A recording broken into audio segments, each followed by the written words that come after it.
আল্লাহরে বলেন, আল্লাহ আমি পাপী। মাথাটাকে নিচু করে জীবনের সব গুনার ফিরিস্তিগুলো একটা একটা করে স্বীকার করে আল্লাহরে বলেন, আল্লাহ আমি পাপী।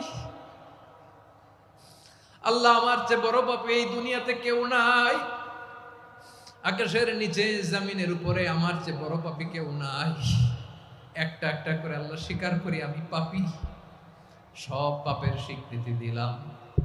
পৃথিবী না জানুক আমি তো জানি আমি কি পাপ করেছি। হায় আমার পাপের করলে বিচার, বাঁচার আমার নাই উপায়।